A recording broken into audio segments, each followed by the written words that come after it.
जय हिंद सभी दोस्तों। तो जैसा कि आप सभी लोगों को पता ही होगा कि आपकी जो आरआरबी ग्रुप डी 2025 की वैकेंसी आ चुकी हैं और यहाँ पर जो लास्ट डेट है आपको पता होगा कि 22 फरवरी 2025 लास्ट डेट है। तो जिन लोगों ने भी अभी तक फॉर्म फिल नहीं किया होगा फ्रेंड्स, तो वो ज़रूर फॉर्म फिल करें, ठीक है। और आप लोगों को ये भी मालूम होगा, अगर आप प्रिपरेशन कर रहे हैं ग्रुप डी की मालूम नहीं है तो मैं बता दूं कि इसमें आपके 100 क्वेश्चन पूछे जाते हैं और जिसमें से आपके 25 क्वेश्चन आपके साइंस के होते हैं, ठीक है। साइंस के होते हैं जो कि अपने आप में बहुत ही बड़ा वेटेज होता है। और साइंस के दोस्तों कुछ वन लाइनर क्वेश्चन नहीं पूछे जाते, बहुत ही मज़ेदार क्वेश्चन पूछे जाते हैं, क्योंकि जो 2022 में एग्जाम हुआ था ग्रुप डी का लास्ट वाला, तो उसमें बहुत ही बढ़िया बढ़िया क्वेश्चन पूछे गए थे, ठीक है। लेवल आपका 9th और 10th का था, ठीक है, लेकिन उससे भी बहुत ही मतलब कि अच्छे अच्छे क्वेश्चन छाट के निकाले गए थे 9th और 10th की एनसीईआरटी से। तो फ्रेंड्स उन्हीं कुछ सब क्वेश्चनों के बारे में हम आज डिस्कस करेंगे। और आज की शिफ्ट फ्रेंड्स हम बता दें कि 2/9/2022 की शिफ्ट रहने वाली है और पहली शिफ्ट है, ठीक है, फर्स्ट शिफ्ट है। तो यहाँ पर इसमें हम टोटल 25 क्वेश्चन आपको कराने वाले हैं साइंस के। तो फ्रेंड्स और एक बात और बता दूं, कई लोग क्या करते हैं कि शुरुआत में वीडियो मतलब कि थोड़ा बहुत देखते हैं और तुरंत वो वीडियो से निकल जाते हैं, ठीक है, स्किप कर देते हैं वीडियो को। लेकिन मैं उनको बता देता हूं दोस्तों, अगर जो अभी से प्रीवियस क्वेश्चन लगाना स्टार्ट कर देगा ना, पूरी 99 शिफ्ट में एग्जाम हुआ था 2022 में, तो जो अगर 99 शिफ्ट के पूरा क्वेश्चन अगर कर लिया ना, तो उसका जो अभी 2025 में एग्जाम आने वाला है ना, तो उसमें वो पूरे में पूरे 25 में से 25 नंबर आसानी से लग सकता है, ठीक है। इसलिए वीडियो को स्किप ना करिए और बिल्कुल मजा आने वाला है, ठीक है, यहीं से आपके नंबर बढ़ेंगे, ठीक है। फर्स्ट क्वेश्चन की तरफ बढ़ते हैं अब। फर्स्ट क्वेश्चन है और इसमें फ्रेंड्स बोला जा रहा है कि निम्नांकित चित्र मनुष्यों के दांतों की क्रमिक क्षय, ठीक है, दांतों की क्रमिक क्षय के विभिन्न चरणों को दर्शाता है। और दांतों की क्षय से संबंधित निम्नलिखित कथनों में से एक के अलावा अन्य सभी सही हैं। तो यहाँ पे गलत कथन की पहचान आपको करना है। यानी कि फ्रेंड्स मैं आपको एक बात बता दूं कि जब भी अपन लोग खाना खाते हैं, ठीक है, तो भोजन के साथ कुछ ना कुछ बैक्टीरिया वगैरह आपके जाते हैं, ठीक है, जो दांतों में चिपक जाते हैं। और जब आप भोजन करके रीते हैं, अगर आप अच्छे से दांतों को साफ नहीं करते हैं, तो उनमें क्या हो जाता है, वो भोजन जो दांतों में फंस जाता है, वो बैक्टीरिया उसको खा के एसिड छोड़ते हैं, ठीक है, जो उनका मतलब कि एक तरह से कह दें लेटरिंग उनकी है बैक्टीरिया की, तो एसिडिक होती है, ठीक है, एसिडिक नेचर की होती है, जिसकी वजह से आपका जो दांतों का ऊपरी भाग होता है, जब ये शरीर का और दांतों का सबसे कठोरतम भाग है, ठीक है। और इसको क्या कहते हैं, CA3 और PO4 का होल ट्वाइस, ठीक है, कैल्शियम फॉस्फेट, ठीक है, इस फॉर्मूले को भी याद रखना, कैल्शियम फॉस्फेट इसको बोलते हैं। और यही इनेबल है, ठीक है। तो इस ये आपका क्या होता है, एक तरह से बेसिक नेचर का होता है, ठीक है, ये होता है बेसिक नेचर का। और जो बैक्टीरिया ने, जो जीवाणु थे भोजन के द्वारा गए थे दांतों में चिपक गए थे, वो एसिड छोड़ते हैं। तो जब बेसिक और एसिड का रिएक्शन होगा ना, तो आपका न्यूट्रलाइजेशन रिएक्शन होगा, यानी कि आपका इसमें दांतों का क्षरण होने लगता है, ठीक है, दांत क्षरण होने लगता है, ठीक है। तो इसलिए आपको डॉक्टर हमेशा सलाह देते हैं कि जब भी भोजन करें तो उसके तुरंत बाद दांतों को साफ जरूर करें अच्छे से, ठीक है, ब्रश जरूर करें। तो इसलिए आपका दंत क्षरण रुक सकता है। तो पहला तो यहाँ पे आपको गलत कथन इसी से रिलेटेड आपको बताना है। तो पहला है कि मुंह में पचे हुए भोजन पर जीवाणु सक्रिय हो जाते हैं। तो बिल्कुल राइट है, ठीक है। तो मुंह में जो पचे हुए भोजन पर क्या हो जाता है कि जीवाणु जो बैक्टीरिया होते हैं वो क्या हो जाते हैं, एक्टिव हो जाते हैं और उसको तोड़ने लगते हैं, जिससे वो एसिड छोड़ते हैं, ठीक है, उसको पचा के भोजन को। और उसके बाद है सेकेंड कि जीवाणु शर्कराओं का विघटन करके अम्ल उत्पन्न करते हैं, ठीक है। तो यहाँ पे बिल्कुल ये भी सही है, मैंने बताया ना कि जो शर्करा, ठीक है, नहीं कि जो भोजन है आपका शर्करा ही है ना एक तरह से, तो उसका विघटन करके क्या बनाते हैं, अम्ल उत्पन्न करते हैं, एसिड उत्पन्न करते हैं। तो आपका ये भी करेक्ट है, स्टेटमेंट करेक्ट है, लेकिन आपको गलत बताना था, इसलिए इनको अपन लोग करेक्ट मतलब कि यहाँ पे रॉन्ग किए हैं अभी, ठीक है। और जो चौथा है, अम्ल इनेमल का मृदुकरण कर देते हैं और जिसकी वजह से दांतों में दर्द और क्षय दंत होता है, ठीक है। तो जो इनेमल, जो अम्ल बनता है, बैक्टीरिया बनाते हैं, वो अम्ल क्या करता है, जो इनेमल होता है दांतों का, उसका मृदुकरण करता है, यानी कि उसको मुलायम बना देता है, उसका यानी कि क्षरण होने लगता है, और जिसकी वजह से ही आपका दांतों में पेन होता है और दंत क्षय होने लगता है, दांत झड़ने लगते हैं, ठीक है, घिसने लगते हैं। तो ये भी आपका करेक्ट है, ठीक है। और फ्रेंड्स बता दूं कि जब भी आपके मुंह का पीएच वैल्यू 5.6 से अगर नीचे जाता है ना, ठीक है, ठीक है, अगर इससे पीएच नीचे जाता है आपका, तभी आपका क्या हो जाता है, दांत क्षरण होने लगता है, ठीक है, दंत क्षरण होने लगता है।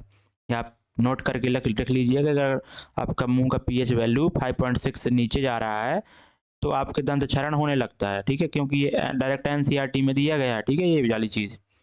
और एक आपका 5.5 होता है पीएच वैल्यू, ठीक है, 5.5 पीएच होता है, तो वो अगर इससे नीचे आपका पीएच जा रहा है तो वो आपकी एसिडिक रेन कहलाएगी, ठीक है, क्या, एसिडिक रेन। इनमें कई बार कंफ्यूजन होता है, तो एसिडिक रेन होता नहीं अम्ल वर्षा, ठीक है, ये ध्यान देना।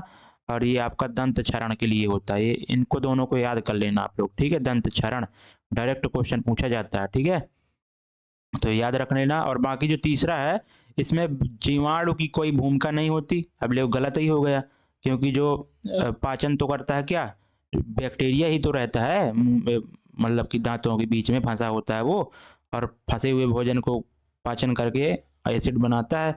लेकिन यह बोल रहा है कि बैक्टीरिया भूमिका नहीं निभाता भूमिका विषाणु, ठीक है, यानी कि वायरस, तो वायरस थोड़ी होता है, बैक्टीरिया होता है, ठीक है, तो इसलिए इसका गलत हो जाएगा, और गलत को ही हमें बताना था, तो तीसरा ऑप्शन राइट, ठीक है।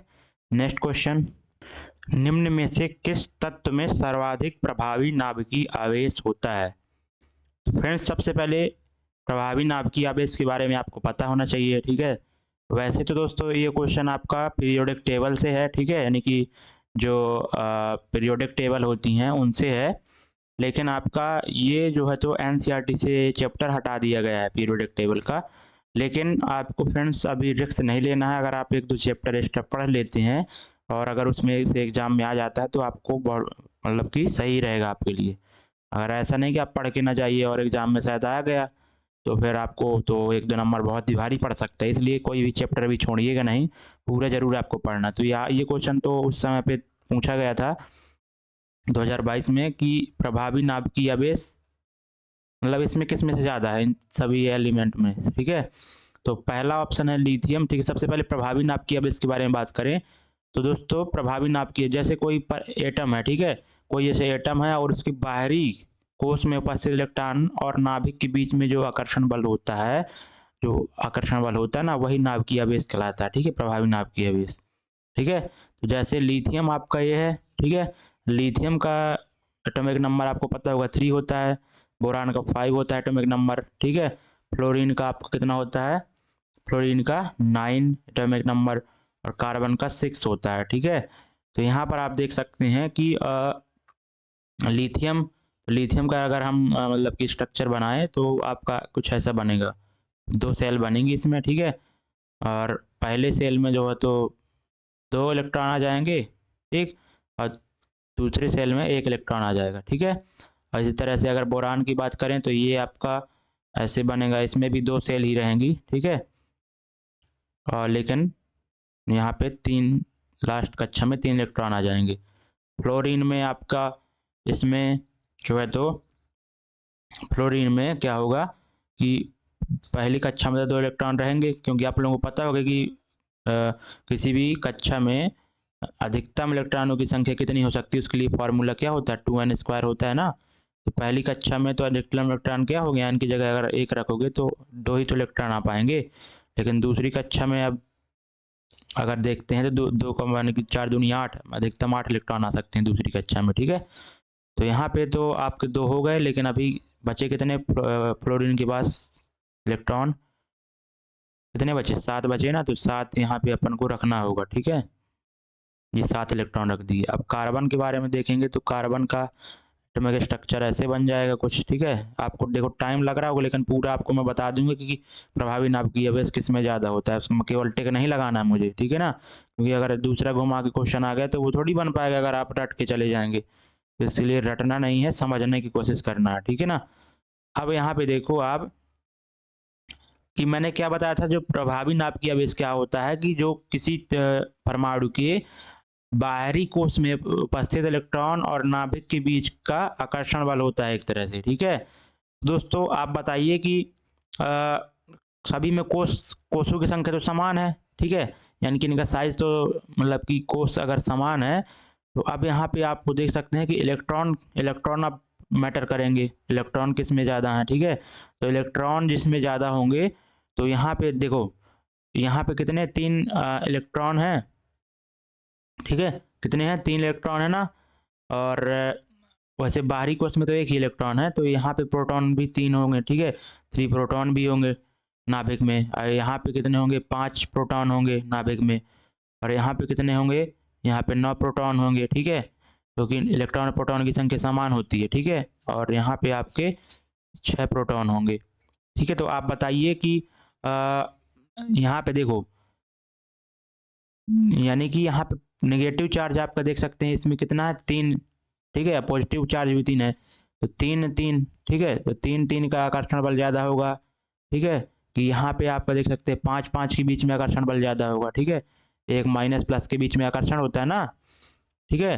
तो आपको बताना पड़ेगा कि अब जब ज़्यादा संख्या में है तो उनके बीच आकर्षण ज़्यादा ही होगा ना, सिंपल सी बात है, ठीक है। तो यहाँ पे आपका फ्लोरीन के बाद ज़्यादा आकर्षण बल होगा, इसलिए प्रभावी नाभ की आवेश आपका फ्लोरीन में फ्रेंड्स ज़्यादा होने वाला है, ये बात ध्यान दीजिए।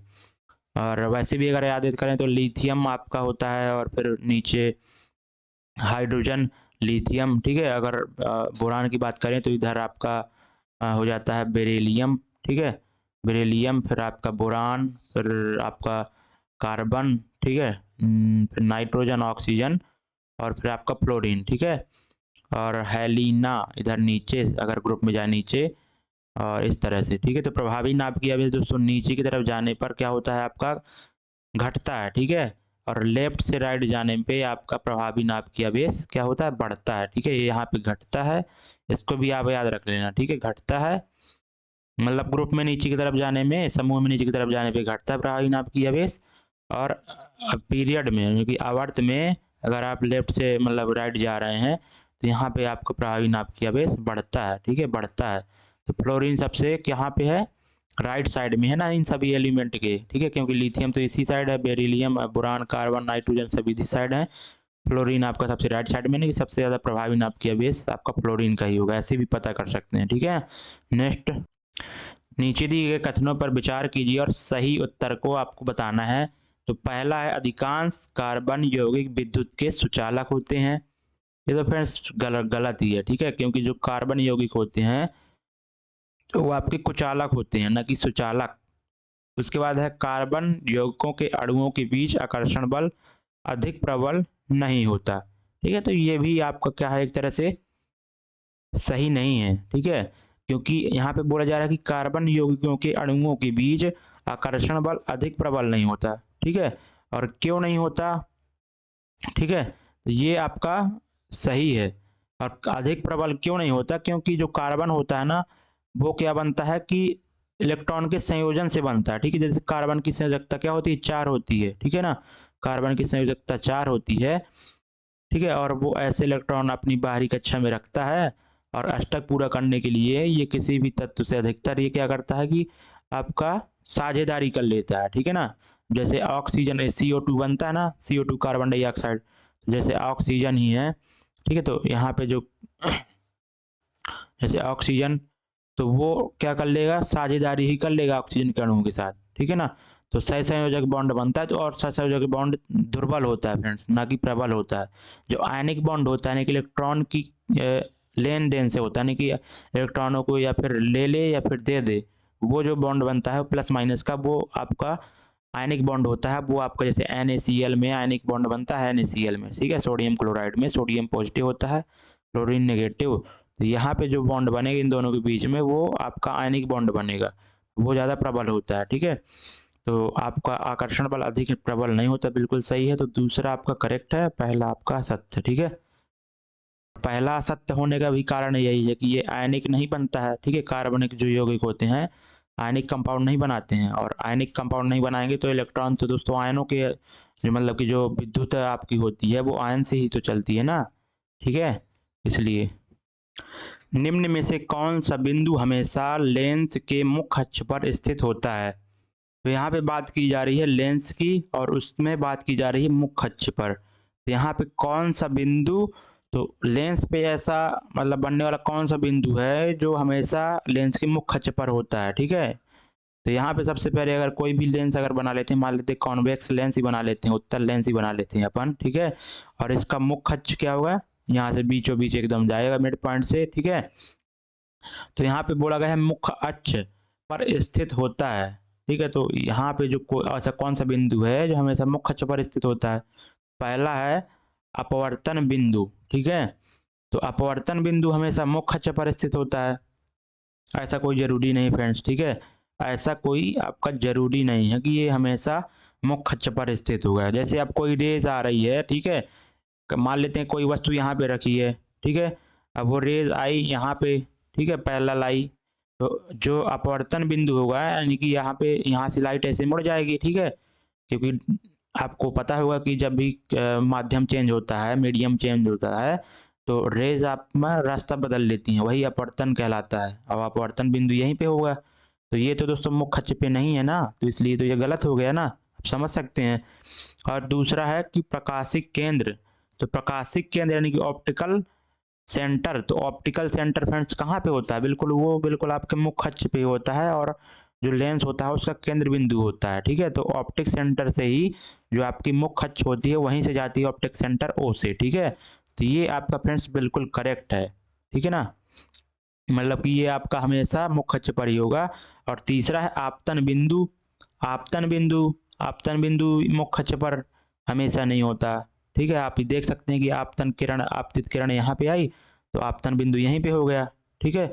तो आपका ये मुख्य अक्ष पे कहाँ है, इसलिए केवल आपका दूसरा एक ऑप्शन है जो अब प्रकाशीय केंद्र, ठीक है ना, कि प्रकाशिक केंद्र वही हमेशा मुख्य अक्ष पर हो सकता है। नेक्स्ट क्वेश्चन, यदि 6 ओम और 9 ओम और 6 ओम 9 ओम और 6 ओम के प्रतिरोधक समांतर क्रम यानी कि पैरेलल सीरीज में यहाँ पे, पैरेलल क्रम में यहाँ पे संयोजित हैं, तो परिणामी प्रतिरोध आपको बताना है कि नेट रेजिस्टेंस आपको बताना है। तो जब भी आपके जो रेजिस्टेंस होते हैं, ठीक है, वो क्या होते हैं, पैरेलल में जुड़े होते हैं, उसका नेट रेजिस्टेंस निकालने के लिए फॉर्मूला होता है आर नेट 1/r नेट बराबर हो जाता है 1/r1 plus 1/r2 plus 1/r3। इसी तरह से अनंत तक चलते जाते, जितने भी रेजिस्टेंस पैरेलल में जुड़े होंगे उनको इस तरह से लिख देते हैं, ठीक है। तो अब यहाँ पे सिंपल आपको ये अगर फार्मूला पता है तो आप आसानी से कर सकते हैं। आर नेट अगर आपको निकालना है तो यहाँ पे R1 की वैल्यू 6 रख दीजिए, R2 की वैल्यू 9 रख दीजिए, R2 की वैल्यू R3 की वैल्यू 6 रख दीजिए, ठीक है।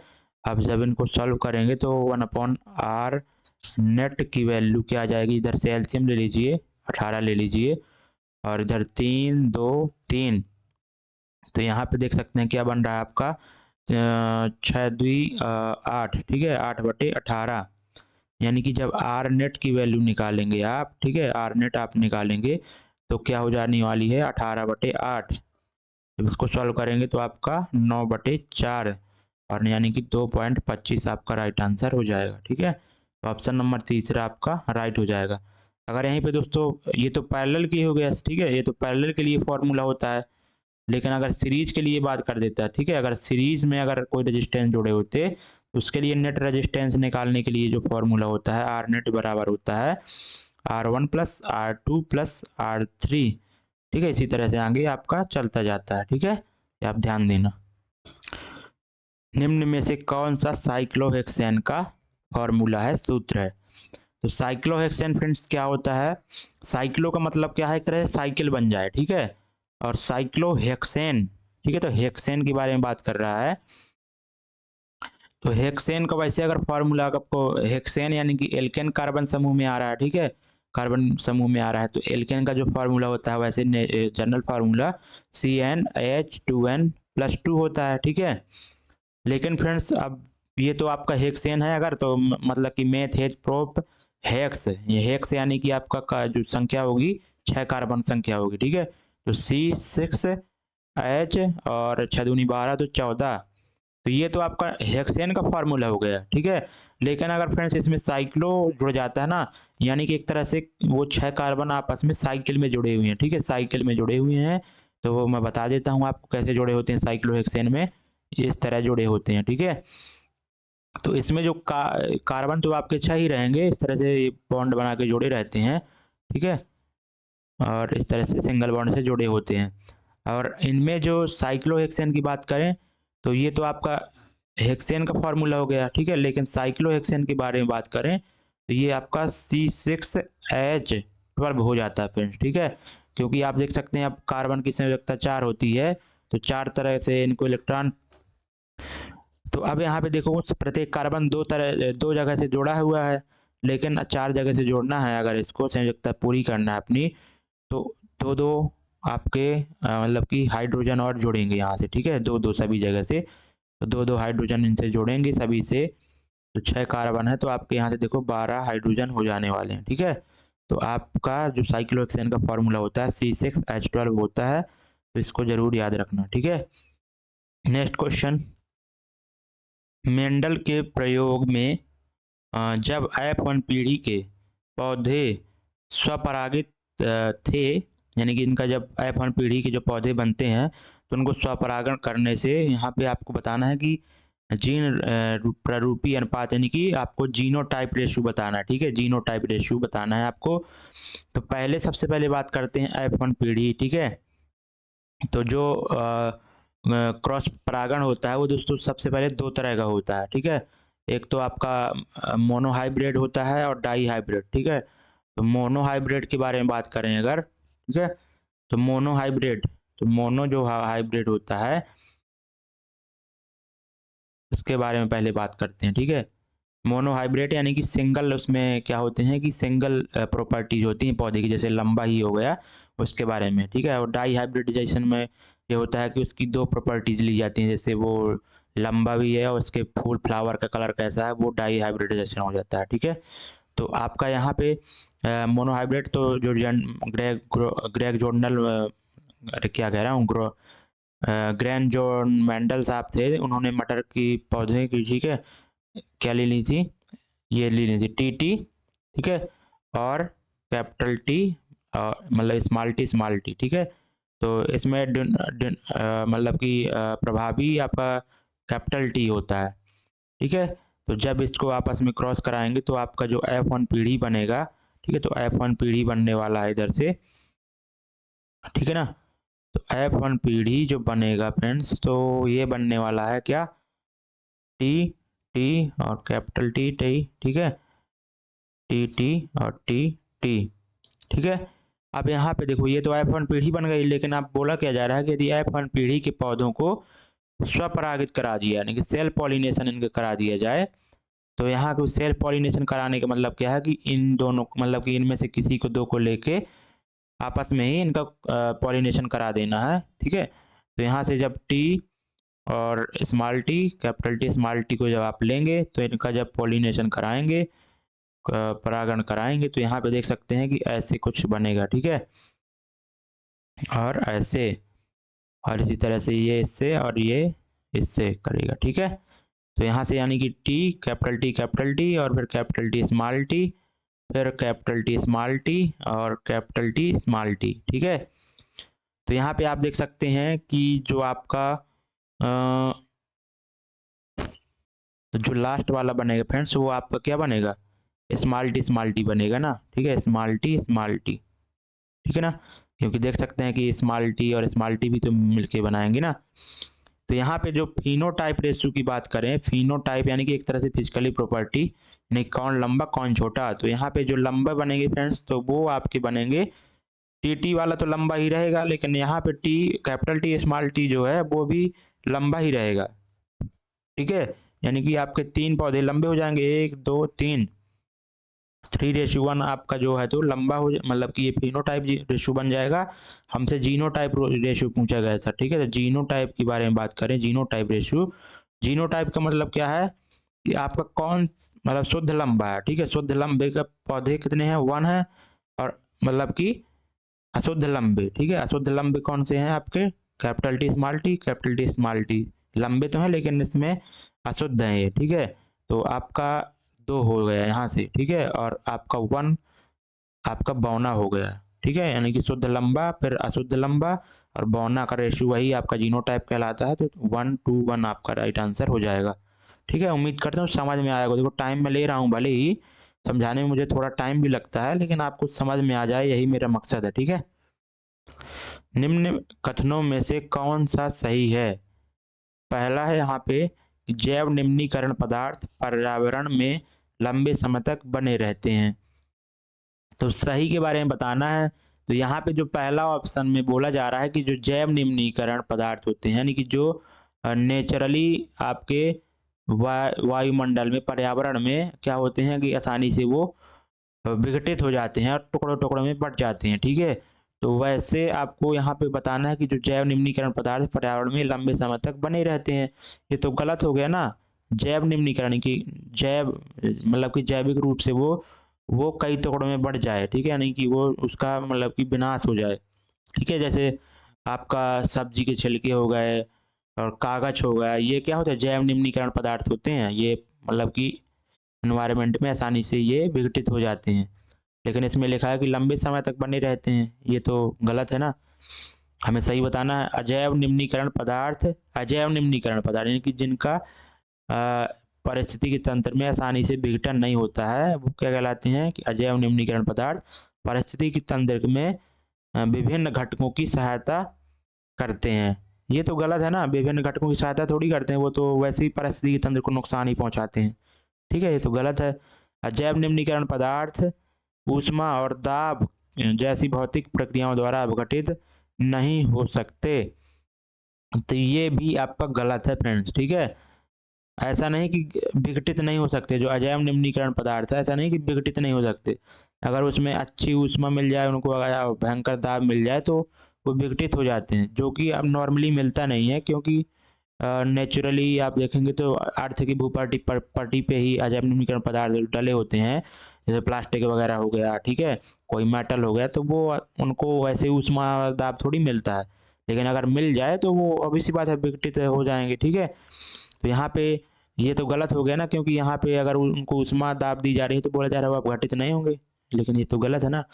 अब जो चौथा है, एंजाइम जीवाणु या अन्य मृतजीवी जैव निम्नीकरण पदार्थों पर क्रिया करते हैं और उन्हें अपघटित करते हैं। बिल्कुल, एंजाइम वगैरह, बैक्टीरिया वगैरह और जो मृतजीवी होते हैं, ठीक है, वो क्या करते हैं कि जो बायोडिग्रेडेबल पदार्थ होते हैं, यानी कि जैव निम्नीकरण पदार्थ होते हैं, उनको क्या कर देते हैं, अपघटित कर देते हैं। ठीक है, तो ये आपका करेक्ट है 100%। ठीक है, अब जैसे बाहर डला आपका सड़ा गला मांस डला है, ठीक है, कोई जानवर मर गया, तो उनमें बहुत सारे बैक्टीरिया फंगस लग जाते हैं और वो आसानी से वो बायोडिग्रेडेबल हो जाते हैं। ठीक है, और अपघटित हो जाते हैं। तो आपका ये करेक्ट है ना। नेक्स्ट क्वेश्चन, जन्म नियंत्रण की शल्य चिकित्सा विधियों के संबंध में निम्नलिखित में से कौन सा कथन गलत है? तो यहाँ पे आपको जो जन्म नियंत्रण होता है, ठीक है, तो उसको नियंत्रण करने के लिए, जन्म को नियंत्रण करने के लिए शल्य चिकित्सा विधियों के संबंध में कौन सा कथन गलत है? तो सबसे पहले आपको पता होना चाहिए कि अगर आपको जन्म दर को कम करना है, ठीक है, यानी कि जन्म को नियंत्रित करना है, जनसंख्या को नियंत्रित करना है, तो सबसे पहला जो बेसिक चीज होता है कि आपको जो स्पर्म और एग होता है उसको फर्टिलाइजेशन होने से रोकना है। ठीक है, यानी कि जो एग और इस मेल फीमेल का एग होता है और मेल का जो स्पर्म होता है, उनके फर्टिलाइजेशन को क्या करना है, आपको रोकना है। ठीक है ना, तो इसको रोकने के लिए दोस्तों कई तरह की विधियां उपयोग की जाती हैं, जिनमें से एक है आपकी शल्य चिकित्सा विधि।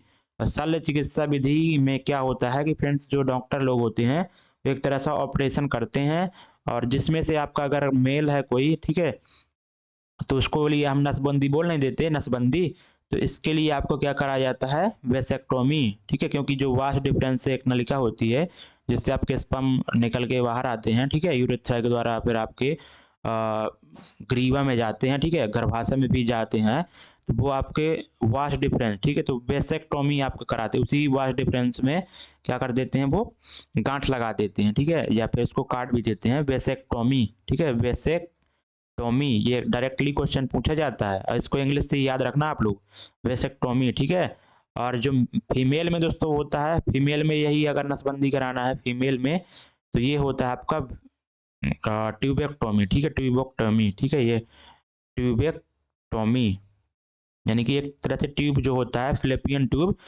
ठीक है, जैसे ये मैंने आपको कई बार बताया भी है, ये मेल फीमेल का ये जो गर्भाशय होता है ना ऐसे, ठीक है, और यहाँ पे जो आपका ये जो ट्यूब होती है ये वाली, ठीक है, यही फिलिपियन ट्यूब है जो अंडाशय से यहाँ से एग लेके जाती है, ठीक है, गर्भाशय में, ठीक है। तो यहाँ पे आपका यही फिलिपियन ट्यूब कहलाता है और इसी में गांठ लगा दी जाती है, तो इसी के लिए हम ट्यूबेक्टोमी करवाती हैं महिलाएं लोग, ठीक है। तो यहाँ से क्या होता है कि यहाँ से अंडा से आपका जा ही नहीं पाता, ठीक है, और वेसेक्टोमी हो जाएगी तो आपका स्पर्म नहीं जा पाएगा। तो ये इसके बारे में पूछा गया है। तो पहला ऑप्शन है पुरुषों में शुक्रवाहिकाओं को और महिलाओं में अंडवाहिकाओं का अवरुद्ध कर दिया जाता है। तो गलत कथन पूछा गया है, ये तो आपका कई है, सही है ना, ठीक है ना। तो यहाँ पे पुरुषों में शुक्रवाहिकाओं को, ठीक है, और और जो महिलाओं में अंडवाहिकाओं को, ठीक है, यानी कि जो अंडों को ले जाती हैं उनको, और पुरुषों में जो शुक्र को ले जाती हैं उनको आपको अवरुद्ध कर देना होता है, तो बिल्कुल सही है। उसके बाद है कि ये युग्मक परिवहन को अवरुद्ध करते हैं, ठीक है, बिल्कुल सही बात है। जो फर्टिलाइजेशन होता है आपका एग और स्पर्म का फ्लैपियन ट्यूब में होता है। अब इस फ्लैपियन ट्यूब को ही अगर आप बंद कर देते हैं या फिर जो वास्ट डिफरेंस होती है पुरुषों में, तो उसको अगर बंद कर देते हैं तो ये युग्मनज के परिवहन को ही रोक देंगे ना, अवरुद्ध कर देंगे, ठीक है, और निषेचन रुक जाता है, जिसकी वजह से इन्हें बंधीकरण प्रक्रिया भी करते हैं, ठीक है, नसबंदी जिसको अपन लोग नॉर्मली बोल देते हैं, ये भी आपका सही है। लेकिन ये अधिक प्रभावी विधियां नहीं है, ये तो गलत है ना दोस्तों। प्रभावी है ना, जब तो लोग करवाते हैं ये सब, ठीक है। वैसे नॉर्मली कोई करवाता नहीं है, लेकिन बहुत सारे ऐसे देश होते हैं जहाँ पे करवाई जाती हैं, ठीक है। बोला जा रहा है कि निम्नलिखित में से द्विविस्थापन अपक्रिया की पहचान करना है, ठीक है। तो द्विविस्थापन अपक्रिया, देखो पहली सबसे पहली बात, द्विविस्थापन अपक्रिया किस में होती है, आयनिक यौगिक में होती है, ठीक है, यानी कि जब दो आयनिक कंपाउंड आपस में रिएक्शन करते हैं तभी आपका द्विविस्थापन रिएक्शन होगा। तो यहाँ पर तो देख सकते हैं कि ये तो आपका देखो सिंगल पदार्थ था, सिंगल यौगिक था, और ये दो यौगिक अलग अलग यौगिक में टूट गया। ये तो आपका विघटन अपक्रिया, ठीक है, लिख लीजिएगा, विघटन है, इनका विघटन हो रहा है ना, तो विघटन अपक्रिया है ये, ठीक है। और यहाँ पे आप देख सकते हैं कि यहाँ पे Mg था और इधर HCl था, इधर MgCl2 हो गया, इधर H2 हो गया। तो यहाँ पे डबल डिस्प्लेसमेंट नहीं हो रहा है फ्रेंड्स, ठीक है, किसी भी तरह का। और यहाँ पे इसी तरह सेम रिएक्शन ये यहाँ पे भी है, डबल डिस्प्लेसमेंट नहीं हो रहा है। अब यहाँ पे देख सकते हैं कि के साथ में जो यहाँ पे बेरियम का था वो I2, ठीक है, वो यहाँ से के और I2 बन गया, देखो KI बन गया, ठीक है, मतलब आयोडीन, और यहाँ से ब्रोमीन जो था वो इसके साथ रिएक्शन कर लेगा, ठीक है। तो यहाँ पे चीज़ आप देख सकते हैं कि ये इधर बन गया, ये इधर बन गया, कि दोनों को डबल डिस्प्लेसमेंट हो रहा है, नहीं द्विविस्थापन हो रहा है, ठीक है, एक दूसरे का अदला बदली कर ले रहे हैं, इसलिए तीसरा आपका डबल डिस्प्लेसमेंट रिएक्शन हो जाने वाला है, ठीक है ना। नेक्स्ट क्वेश्चन देखेंगे, देखो बहुत ही अच्छा क्वेश्चन है ये, 42वां क्वेश्चन। बोला जा रहा है कि धूप के दौरान, जब अच्छी धूप निकलती है, धूप के दौरान क्या होता है कि बादल सफ़ेद दिखाने लगता है, ठीक है, सफ़ेद दिखने लगता है ना धूप जब अच्छी होती है। तो बोला जा रहा है कि क्योंकि बादलों में मौजूद कण सूर्य से आने वाले श्वेत प्रकाश में मौजूद विभिन्न तरंगों की तरंग दैर्ध्य की तुलना में डैश होते हैं। तो यहाँ पे देखो ऑप्शन में बड़े होते हैं, छोटे होते हैं, बड़े होते हैं, छोटे होते हैं। तो जो वेवलेंथ आ रही है, श्वेत प्रकाश आ रहा है सन से, वो क्या कर रहा है कि जो धूप में मतलब कि जो बादल है क्या कर रहा है, उनको सफेद दिखाई दे रहा है, बादल दिखने लगता है जब श्वेत प्रकाश पड़ता है बादलों में।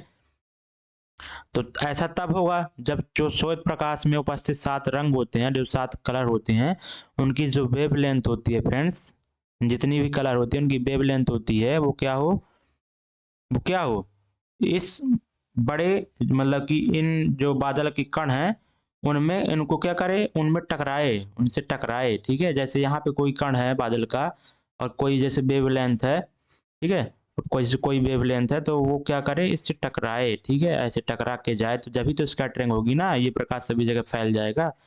तो जो कण का साइज होना चाहिए बड़ा होना चाहिए। अगर छोटा है, मान लेते हैं ऐसे छोटा है कोई कण, बादल का कण, तो ऐसे ऐसे रेज आएगी और ऐसे उसको छोड़ के निकल जाएगी, तो स्कैटरिंग होगी नहीं। तो यानी कि जो पार्टिकल साइज होगा बादल का वो क्या होना चाहिए, बड़ा होना चाहिए। तो छोटा वाला तो ऐसे काट दीजिए आप, ये नहीं अभी कटेगा, चौथा काट दीजिए। ठीक, अब यहाँ पे बोला गया है कि जो सफेद दिखता है उसका कारण क्या है।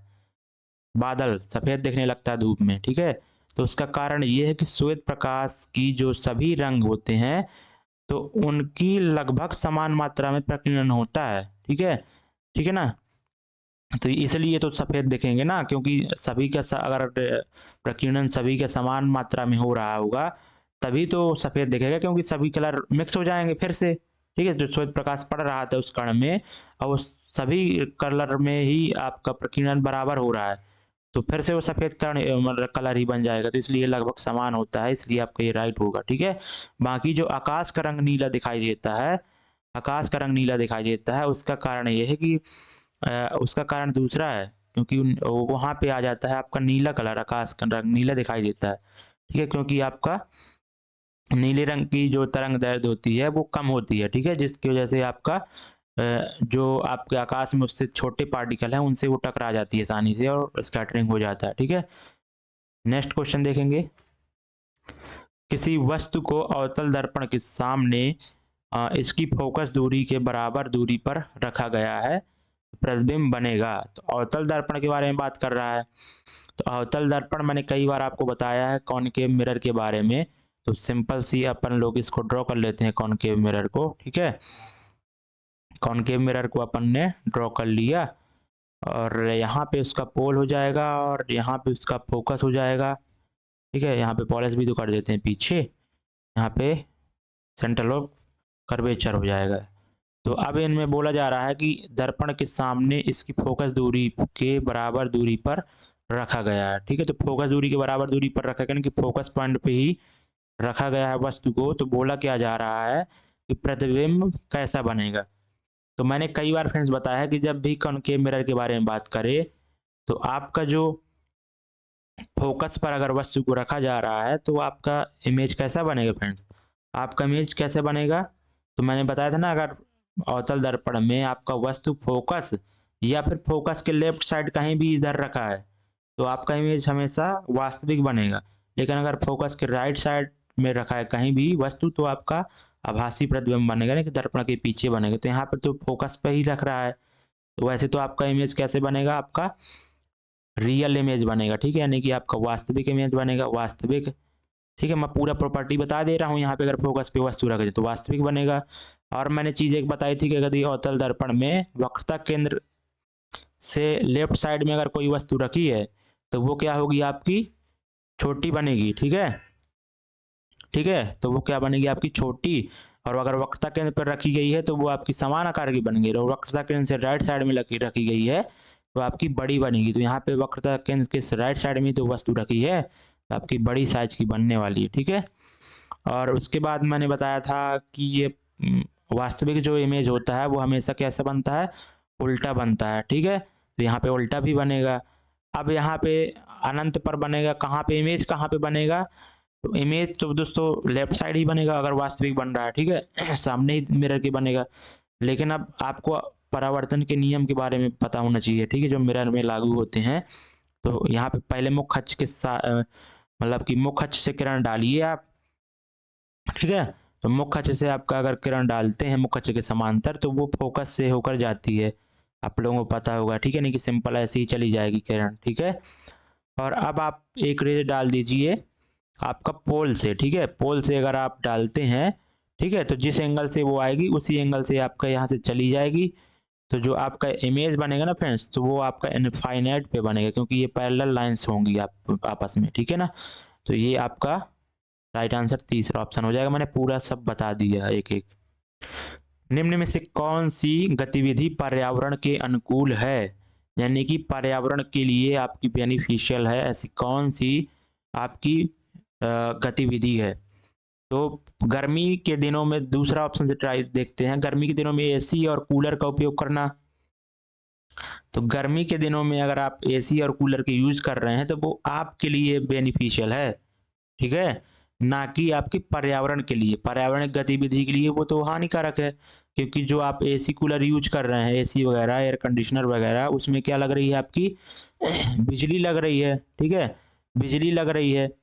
तो जितना आप एयर कंडीशनर और कूलर चलाएंगे उतनी ज़्यादा बिजली खपत होगी, या जितनी ज़्यादा बिजली खपत होगी तो उतना ज़्यादा पर्यावरण को क्या होगा, नुकसान। कैसे होगा? अभी डायरेक्टली नहीं होगा। बिजली अब अगर बनानी है तो अपन को पता है कि भारत में सबसे ज़्यादा बिजली कोयले से बनती है, ठीक है। तो कोयला कहाँ से निकलता है? खदानों से। खदान कहाँ होती हैं? अधिकतर पहाड़ों में, जंगलों में, ठीक है।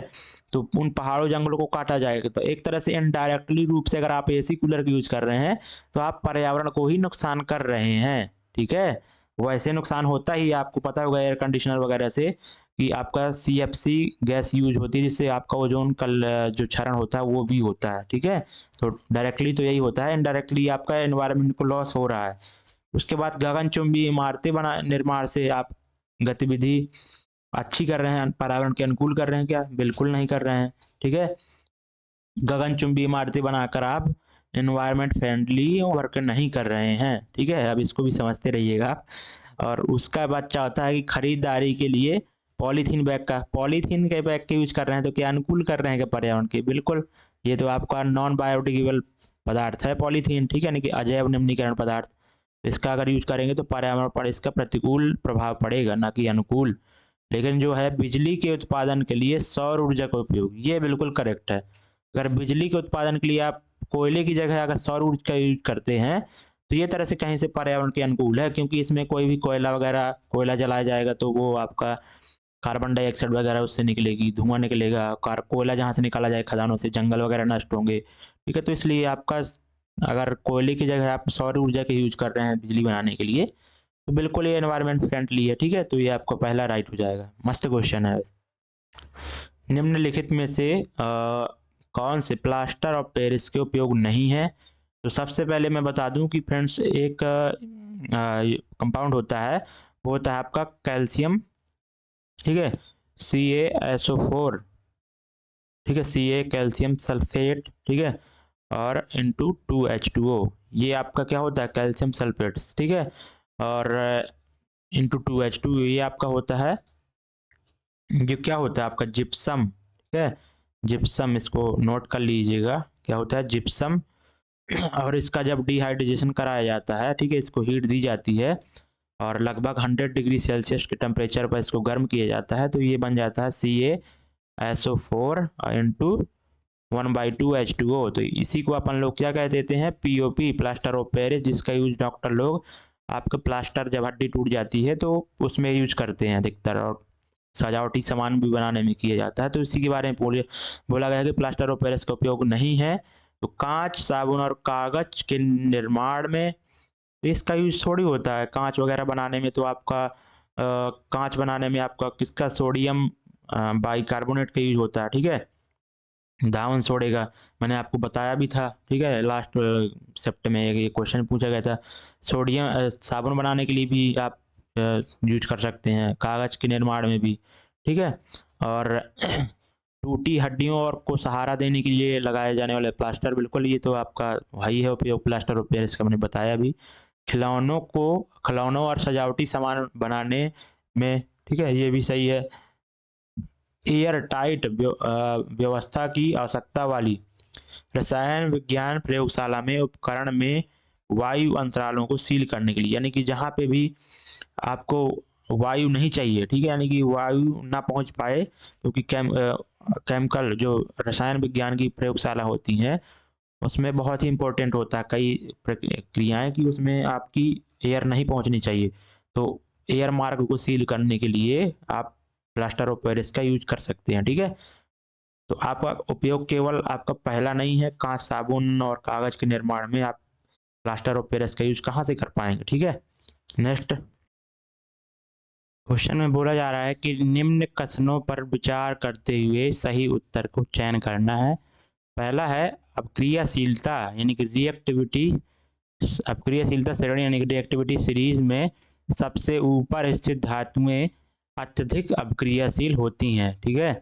तो NCERT में दोस्तों मेटल्स एंड नॉन मेटल्स में एक साथ चैप्टर है, ठीक है। और उसमें आपका पीरियड मतलब कि रिएक्टिविटी टेबल दी गई कि कौन सी धातु कितनी रिएक्टिव है, उसके बारे में एक सीरीज दी गई है। तो उसमें आपका बोला जा रहा है कि ये स्थित धातुएं अत्यधिक अपक्रियशील होती हैं। तो सबसे जो ऊपर स्थित धातुएं होती है सबसे अपक्रिय मतलब कि अत्यधिक अपक्रियशील होती हैं। बिल्कुल ये आपका करेक्ट है, ठीक है।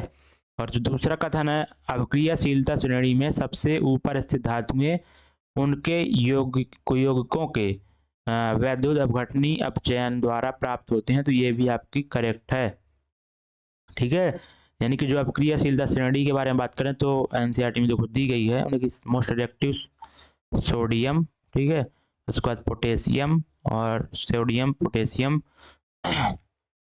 और उसके बाद कैल्शियम, नोट कर लीजिएगा, कैल्शियम और मैग्नीशियम, एल्यूमिनियम और उसके बाद जिंक मतलब जेडन जिंक और आयरन, ठीक है, और निकिल, ठीक है, जिंक आयरन निकिल और उसके बाद एसएन, ठीक है, और पीबी निकिल टिन और लेड और उसके बाद हाइड्रोजन होता है आपका हाइड्रोजन और उसके बाद कॉपर, ठीक है, आपको शायद दिख रहा होगा। कॉपर के बाद आपका होता है मरकरी, फिर आपका यहाँ पे यहीं से शुरुआत कर देता हूँ मैं, ठीक है, सिल्वर, ठीक है, और उसके बाद गोल्ड और उसके बाद प्लेटिनम। ये पीरियोडिक टेबल होती है। तो ऊपर जैसे जैसे आप इस पीरियोडिक मतलब कि इस सीरीज में आप क्रियाशीलता सीरीज में ऊपर की तरफ जाएंगे, नीचे से ऊपर की तरफ, तो आप क्रियाशीलता बढ़ती है, ठीक है। तो यहाँ पे बोला गया तो सबसे ऊपर स्थित धातुएं अत्यधिक अपक्रियाशील होती हैं। सोडियम के बारे में आप जानते होंगे, सिंपल अगर आप इसको जल से रिएक्शन करा देंगे किसी भी तरह के जल से तो आसानी से रिएक्शन कर जाती है, ठीक है, और बहुत ज़्यादा यहाँ पे ऊष्मा भी रिलीज करती है क्योंकि हाइड्रोजन बनता है ना, NOH बन जाता है और आपका हाइड्रोजन गैस निकल जाती है। तो हाइड्रोजन तो ज्वलनशील गैस होती है बहुत ज़्यादा, ठीक है। तो आपने देखा होगा कि सोडियम को अगर जल में डाल देते हैं तो आग लग जाती है, वो यही होता है। और जब क्रियाशील श्रेणी सबसे ऊपर स्थित धातुएं उनके यौगिकों के विद्युत अपघटनी अपचयन द्वारा प्राप्त किया, यानी कि अगर जो ऊपर की धातुएं हैं जैसे सोडियम हो गया और पोटेशियम, कैल्शियम, मैग्नीशियम, तो इनको दोस्तों मोस्ट रिएक्टिव मेटल हैं और इनको जब इनकी जब अशुद्धि निकाला जाता है तो ये साधारण अशुद्धि को छोड़ती नहीं, क्योंकि बहुत ज़्यादा रिएक्टिव है ना, तो उनको जकड़ के रखती हैं, पकड़ के रखती हैं, इसलिए उनको अशुद्धियों को हटा के उनको योग को प्राप्त करने के लिए आप विद्युत अपघटनी अपचयन का यूज करते हैं। तो दोनों कथन सत्य हैं। धारावाही चालक के चारों ओर चुंबकीय क्षेत्र, धारावाही चालक यानी कि कोई करंट कंडक्टिंग वायर है और कोई मान लेते जैसे कि वायर है और इसमें क्या हो रही है, धारा प्रवाहित हो रही है, ठीक है। तो धारा प्रवाहित हो रही है तो इसमें एक क्या होगा, मैग्नेटिक फील्ड इसमें उत्पन्न होगा और करंट का मतलब कि मैग्नेटिक इफेक्ट ऑफ करंट इसको बोलते हैं, यानी कि विद्युत धारा का चुंबकीय प्रभाव, ठीक है। और ये सबसे पहले एक वैज्ञानिक थे, यानी कि चुंबक का आपका मतलब कि धारा का चुंबक के गुण को प्रदर्शित करना, धारा जब प्रवाहित होती है तो ये गुण सबसे पहले ओस्टेट, ठीक है, ओस्टेट वैज्ञानिक ने देखा था, ठीक है, ओस्टेट, ये भी नोट कर लीजिएगा। और जब कोई सीधा धारावाही चालक है और इसमें जो चुंबकीय क्षेत्र मतलब कि इसमें जब चुंबकीय क्षेत्र बनता है तो कुछ ऐसे ऐसे बनता है, ठीक है, ऐसे ऐसे, ठीक है, समकेंद्रीय, ठीक है, वृत्तों में। तो यहाँ पे बोला जा रहा है कि दूरी में किसी भी परिवर्तन से अप्रभावित रहता है, तो ये तो गलत है ना। आप जो चौथा ऑप्शन देख सकते हैं कि दूरी में वृद्धि के साथ घटता है, तो जो चुंबकीय क्षेत्र होगा वो दूरी में वृद्धि अगर आप कर रहे हैं तो बिल्कुल वो घटेगा, क्योंकि जैसे जैसे इस वायर से दूर जाते जाएंगे तो ये आपके जो सर्कल होंगे ना वो दूर दूर होते जाएंगे, ठीक है। मतलब कि जैसे ये करंट कंडक्टिंग वायर है, ठीक है, और ये ऐसे, तो पहले ये ऐसे रहेगा फिर और दूर हो जाएगा फिर और दूर से बनेगा, ठीक है, ऐसे बनते हैं, ठीक है। तो जितने जितने पास में आता जाएगा धारा मतलब धारावाही चालक के तो वो चुंबकीय क्षेत्र बढ़ता जाएगा, लेकिन दूर अगर जाता जाएगा तो धारावाही चालक में मतलब धारावाही मतलब कि आपका चुंबकीय क्षेत्र में कमी होती जाएगी, ठीक है ना। नेक्स्ट क्वेश्चन देखेंगे, यदि किसी चालक से गुजरने वाली धारा को क्या कर दिया जाता है, 2 गुना कर दिया जाए और विभवांतर को 3 गुना कर दिया जाए तो आपकी शक्ति के बारे में बताना है क्या होगी, ठीक है। तो शक्ति के बारे में आपको फॉर्मूला पता होगा, P बराबर क्या होता है VI, ठीक है, इसको याद कर लीजिएगा अगर आपको पता नहीं है। पावर क्या होती है VI, ठीक है। और अब यहाँ पे अगर दोस्तों बोला जा रहा है कि धारा को क्या कर दिया जा रहा है दोगुना, तो धारा पहले आई थी, ठीक है, अब क्या हो जाएगी, जो 2I हो जाएगी, ठीक है। और मल्टीप्लाई में क्या हो जाएगा, आपका विभवांतर को 3 गुना कर दिया जा रहा है, तो पहले भी था तो अब 3V हो जाएगा, यानी कि टोटल क्या हो जाएगा 6VI हो जाएगा। यानी कि जो पहली वाली जो शक्ति थी वो क्या हो जाएगी, यहाँ पे फिट हो जाएगी, VI की वैल्यू यहाँ पे रख दी जाएगी, ठीक है। तो 6P यानी कि आपका जो पहली वाली की आपकी ये नई जो शक्ति आ जाएगी वो 6 गुनी आ जाएगी, ठीक है। कौन सा तत्व तांबे से अधिक अपक्रियाशील नहीं है, यानी कि तांबे से कॉपर से कम रिएक्टिविटी है उसकी, ठीक है। तो वही मैंने अभी धातुओं की रिएक्टिविटी के बारे में, धातु या फिर और भी तत्व बीच में बड़े हैं तो उनके बारे में मैंने रिएक्टिविटी सीरीज मैंने बताई थी ना आपको, वो थी आपके सोडियम, पोटेशियम, ठीक है, कैल्शियम और मैग्नीशियम, एल्यूमिनियम, और उसके बाद बात करें तो जिंक भी होता है बीच में, ठीक है। ठीक है, इस तरह से बहुत सारे आते हैं, लेकिन इंपॉर्टेंट तो यही है जिंक, फिर आयरन हो गया आपका, निकेल हो गया, फिर आपका सिल्वर हो, ठीक है, सिल्वर तो नहीं अभी आएगा, फिर कॉपर हो जाएगा, फिर कॉपर के बाद आपका मरकरी हो जाता है, मरकरी के बाद सिल्वर हो जाता है, सिल्वर के बाद आपका गोल्ड हो जाता है, ठीक है, गोल्ड के बाद आपका प्लेटिनम हो जाता है। तो तांबे से अधिक अपक्रियाशील नहीं, यानी कि तांबे से कम होगा अपक्रियाशील, यानी कि कॉपर से नीचे वाला ही एलिमेंट आपका कम अपक्रियाशील होगा ना, क्योंकि जैसे जैसे आप इस सीरीज में ऊपर जाएंगे तो आपकी अपक्रियाशीलता बढ़ती है। तो कॉपर से नीचे वाला एलिमेंट कौन है, आयरन तो ऊपर है कॉपर से, देख सकते हैं आयरन ये रहा, कॉपर ये रहा, ठीक है। जिंक भी आपका ऊपर है, और जो लेड है, ठीक है, लेड मैंने यहाँ पे बनाया नहीं था ना, लेकिन मैंने बताया था ना, निकल के बाद ही आता है आपका, ठीक है, आयरन और निकेल, ठीक है, जिंक आयरन निकेल, और उसके बाद आपका फिर यहाँ पे जो आ जाते हैं निकल के बाद आएगा आपका एसन यानी कि टिन, और फिर पीबी आता है लेड, ठीक है।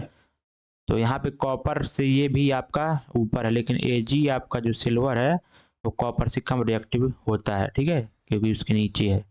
नेक्स्ट, निम्न में से कौन सा गुणधर्म आवर्त सारणी में तत्वों की स्थिति के अधीन नहीं होता।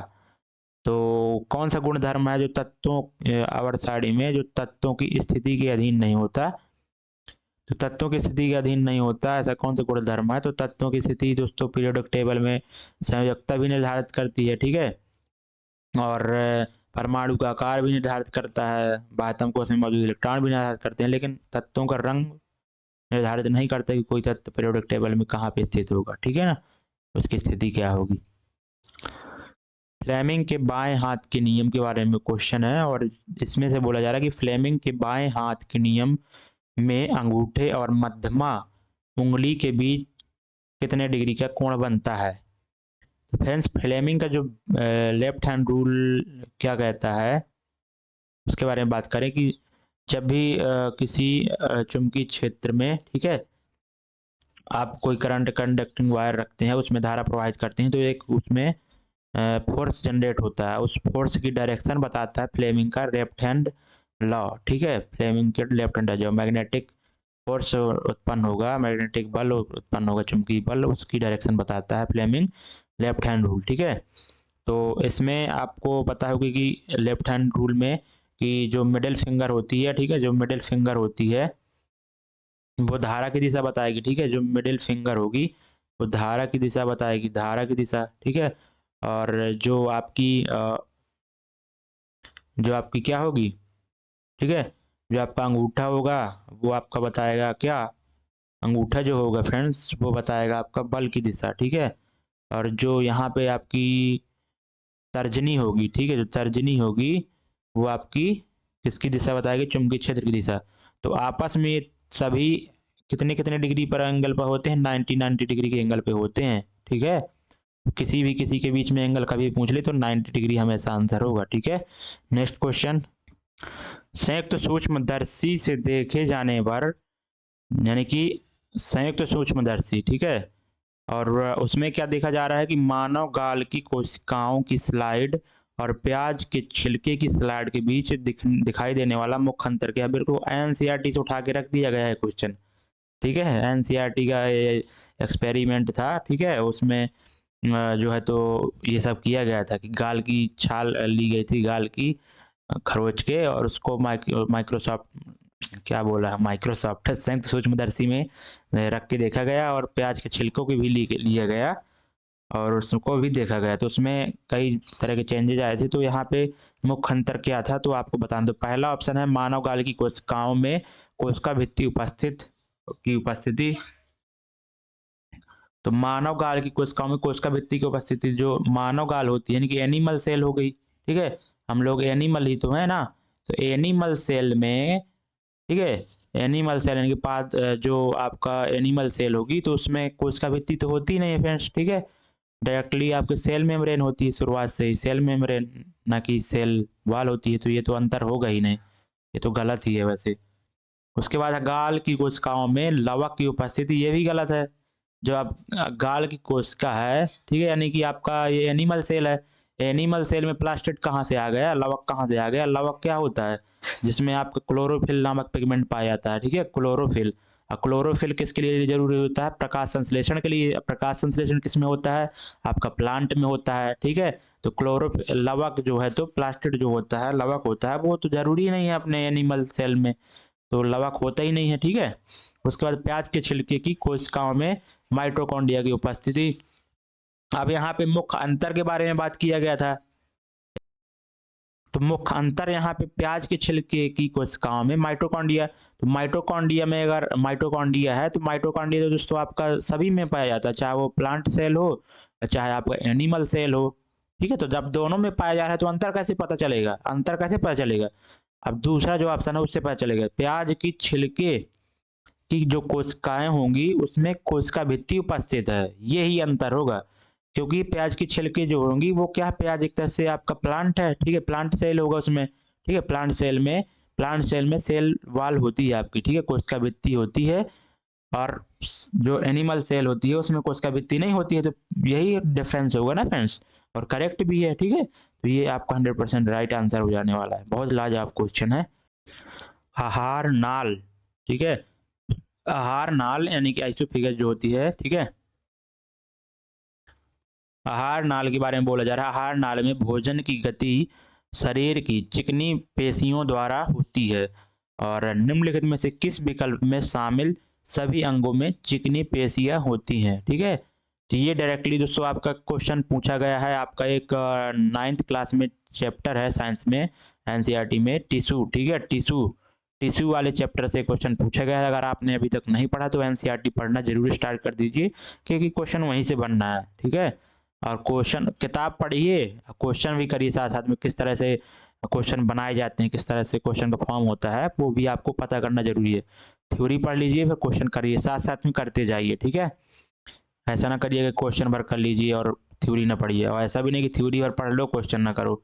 दोनों चीज़ करना पड़ेगा, जब भी आपका पूरा में से पूरा नंबर आएगा, ठीक है। पहला जो ऑप्शन है अस्थियों, तो अस्थियों में तो दोस्तों ये तो कनेक्टिव टिश्यू होता है, ठीक है। बोन में तो ये कनेक्टिव टिश्यू है ना, तो चिकनी पेशी थोड़ी होंगी, ठीक है। ये तो गलत है ना, ठीक है। चिकनी पेशियां ये थोड़ी होगा, पेशी टिश्यू थोड़ी उसमें हो जाएगा। अच्छा समझ गए। इस क्वेश्चन में ये पूछा रहा है कि चिकनी पेशियां किस में होती हैं। तो बोन में तो होती हैं, ठीक है। बोन में चिकनी पेशियां होती हैं कि नहीं होती, होती हैं ना। लेकिन आपका मूत्रवाहिका फेफड़ों में थोड़ी हो जाएंगी। लेकिन आप इसको याद ही कर लीजिए, जो आँख की आयरिस होती है, ठीक है, आयरिस और फेफड़ों की श्वास नलिका, फेफड़ों की श्वासनियों और मूत्रवाहिनियों, इनमें आपकी क्या होती है, चिकनी पेशियां होती हैं। आप ध्यान देना, पेशी जो ऊतक होते हैं वो कितने तरह के, आई थिंक शायद मुझे जहाँ तक याद है तो 3 तरह के होते हैं, ठीक है। तो ये सारी चीज़ें टिश्यू के बारे में एक बार चैप्टर पढ़ लीजिएगा ना आप, तो पूरा आपसे बनने वाला है। तो आँख की आइरिस, ठीक है, यानी कि जो आइरिस होता है, और फेफड़ों की श्वासनियाँ और मूत्रवाहिनियों में आपकी चिकनी पेशी होती हैं, ठीक है। नेक्स्ट क्वेश्चन देखेंगे। 10, 15, 30 के 3 प्रतिरोध हैं, समांतर क्रम में संयोजित है। तो मेरे को देखो फिर से नेट रेजिस्टेंस का आ गया, जिसे मैं कराने वाला नहीं हूँ, आपको मैंने बता दिया पहले, ठीक है, कर लीजिएगा इसको। क्वेश्चन में बोला जा रहा है कि कोई प्रकाश किरण वायु में रखे कांच के प्रिज्म के अपवर्तक पृष्ठ ए बी पर आपतित होती है, और उसके बाद बोला जा रहा है कि और अन्य अपवर्तक पृष्ठ ए सी से बाहर निकलती है, निम्न में से कथनों पर विचार करना है आपको। तो मान लेते हैं कि एक कोई प्रिज्म है, ठीक है, और ये आपका ट्रायंगुलर शेप का मैंने प्रिज्म ले लिया, ठीक है। उसमें क्या आ रही है कि कोई रेज आ रही है, और वो क्या हो रही है कि एक जिस सरफेस पे पड़ रही है वो ए है और बी है, ठीक है, और इसको सी मान लेते हैं। तो ए बी पर तो पहले वो रेज आपतित हो रही है, ठीक है, और आपतित हो रही है तो ये थोड़ा बहुत अपना मार्ग चेंज भी करेगी ऐसे, ठीक है, और जब फिर ए सी से निकलेगी तो फिर वो फिर से पुनः अपना मार्ग चेंज कर लेगी, ठीक है। अब ऐसा केवल अपवर्तन के कारण होता है, मीडियम चेंज हो रहा है इसलिए, ठीक है, क्योंकि ये आपका जो प्रिज्म होता है ये कांच होता है एक तरह से, ठीक है। तो अब आपका यहाँ पे बोला जा रहा है ये तो आपका अपवर्तक पृष्ठ ए बी हो गया, और अन्य अपवर्तक पृष्ठ ये क्या हो गया आपका ए सी हो गया, ठीक है, क्योंकि दूसरी बार जब अपवर्तित हो रही है रेज, ऐसे आई ना रेज, ठीक है, यहाँ से ऐसे जाएगी, दूसरी बार यहाँ पे अपवर्तित होगी, पहली बार यहाँ पे अपवर्तित हो रही है। तो अब यहाँ पे बोला जा रहा है उसके कथनों पर विचार करना है। तो पृष्ठ ए बी पर अपवर्तन कोण आपतन कोण से कम होता है। तो जो पृष्ठ ए बी पर अपवर्तन कोण आपतन कोण से कम होता है, तो इसके बारे में फ्रेंड्स अगर मैं आपको बता दूं थोड़ा सा, बहुत ही मज़ेदार क्वेश्चन है, ठीक है। तो यहाँ पे जो पृष्ठ के जो परपेंडिकुलर होता है वो आपका नॉर्मल खींचा जाता है, ठीक है, क्या होता है नॉर्मल होता है, ठीक है, नॉर्मल, ऐसे ये नॉर्मल होगा, ठीक है, और ये नॉर्मल है, और ये जो एंगल बनेगा ना, ठीक है, ये एंगल फ्रेंड्स बनेगा, ठीक है, ये एंगल आपके क्या कहलाएगा इंसिडेंट यानी कि आपतित कोण, ठीक है, और आपका ये जो एंगल बनेगा फ्रेंड्स, ठीक है, कौन सा, ये कौन सा, ये एंगल, ठीक, ये एंगल आपका बनेगा पर अपवर्त यानी कि रिफ्रैक्टिव मतलब रिफ्रैक्शन एंगल, ठीक है। तो यहाँ पे देख सकते हैं कि ये आपका पृष्ठ ए बी पर जो आपतन अपवर्तन कोण है वो आपतन कोण से कम होगा। अब क्यों कम होगा, क्योंकि यहाँ से किरण क्या होगी अभिलंब की तरफ झुक जाएगी, ठीक है ना, ये आपको बात ध्यान रखनी पड़ेगी। अभिलंब की तरफ झुकेगी तो ये एंगल आपका क्या होगा छोटा बन जाएगा, ठीक है। तो ये आपका पहली बात तो राइट है। और पृष्ठ ए सी अपवर्तन कोण पृष्ठ ए सी का अपवर्तन कोण आपतन कोण से अधिक होगा। तो ये इसके नॉर्मल अपन लोग कैसे नॉर्मल बना देते हैं। पहली बात तो आपको शायद ये इमेज छोटा लग रहा होगा फ्रेंड्स, तो मैं एक बार क्या कर देता हूँ, थोड़ा बड़ा साइज का ये आपका इमेज ले लेता हूँ ताकि आपको अच्छे से दिख सके, ठीक है, और आपको अच्छे से क्लियर हो सके। तो सबसे पहले प्रिज्म अपन ने ले लिया ये बड़ा सा, ठीक है, और उसके बाद अपन ने एक रेज डाली और इसके नामकरण भी कर देते हैं, ये ए है, ये बी है और ये सी है, ठीक है। तो रेज ऐसे गई आपकी, ठीक है, रेज ऐसे कैसे गई और फिर वो क्या हो जाती है आपकी ऐसे मुड़ जाती है, ठीक है, कैसे ऐसे मुड़ जाती है, ठीक है, और उसके बाद यहाँ से अपवर्तन होगा फिर से इस पृष्ठ से, तो यहाँ से फिर ऐसे मुड़ जाएगी। और मुड़ क्यों रही है, क्योंकि यहाँ पे मीडियम चेंज हो रहे हैं, और यहाँ पे आप देख सकते हैं कि इस ये आपकी रेज ऐसे जाएगी, ठीक है, ऐसे ऐसे जा रही है, ठीक है, और ए बी जो सतह है उसके लंबवत जो होगा वो अभिलंब होगा, ठीक है। तो यहाँ से एक अभिलंब अपन ने ऐसे ड्रॉ किया, ठीक है। तो जो आपका इंसिडेंट रे होगा ना, मतलब कि आपतित किरण होगी, और वो क्या करेगी जो अभिलंब के साथ किरण बनाती है यानी कि ये एंगल, ठीक है, यही एंगल आपका इंसिडेंट रे यानी कि आपतित कोण कहलाता है।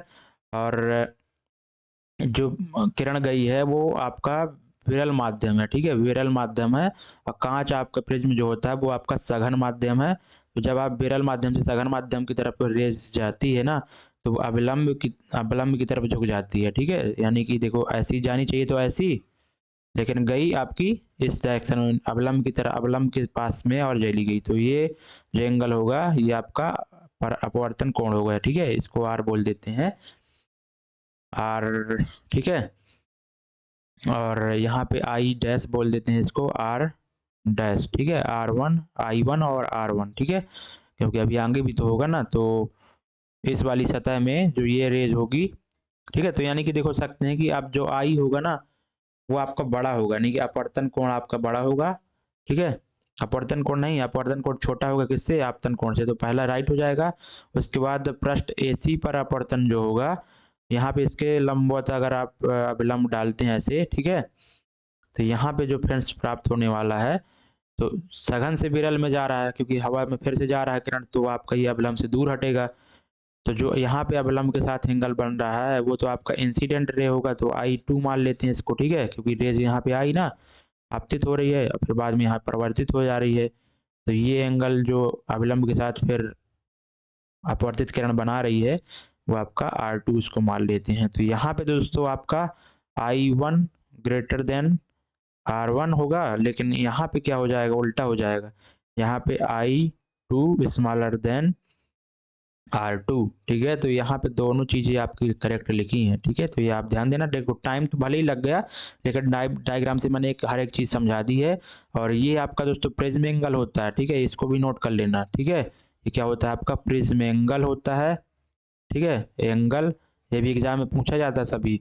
और जब आप क्या करते हैं कि इन दोनों किरणों को आपस में मिला देते हैं, आपतित किरण को, मतलब आपतित किरण का जो पहले से पाथ था उसको ऐसे जैसे आगे बढ़ा देते हैं इसको, ठीक है।